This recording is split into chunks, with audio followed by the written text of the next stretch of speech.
Әлемдік мәдениеттің құнды мұраларын түгендейтін Түркияның мәдениеттанымдық төрткүл дүние журналы елордамыздағы түркі жазу тарихы музейі жайлы көлемді мақала жариялады.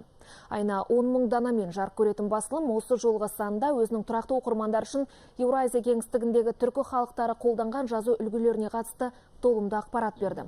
Мақала авторы Салих Дуған музей ішіндегі қаңлы дәуіріне тиесілі қыш кірпіштегі жазу мен Елтеріс Құтлұқ ханның бас мүсіні және еліміздің әр өңірінде жүргізілген археологиялық қазба жұмыстарынан табылған тарихи жәдігерлерге жеке-жеке тоқталды. Оның айтуынша, Астана төріндегі түркі дүниесінің асыл мұрасын Анадолы халқы да жақыннан танып білуі тиіс.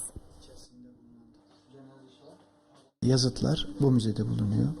Әлемдік мәдениетке із қалдырған өзара тамырлас 26 тілде сөйлейтін түбі бір түркі жұрты тарихта 16 жазу үлгісін қолданған.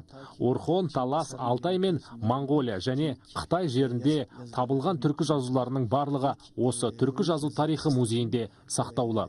Бұл біздің баға жетпес байлығымыз, асыл мұрамыз. Ол Қазақстан тарихы үшін қаншалықты бағалы болса, бүкіл түркі тілдес халықтар үшін де соншалықты құнды жәдігер болып табылады. Мен оның маңыздылығын осы мақаламда көтеріп, Түркиядағы оқырман қауымға барынша жеткізуге тырыстым.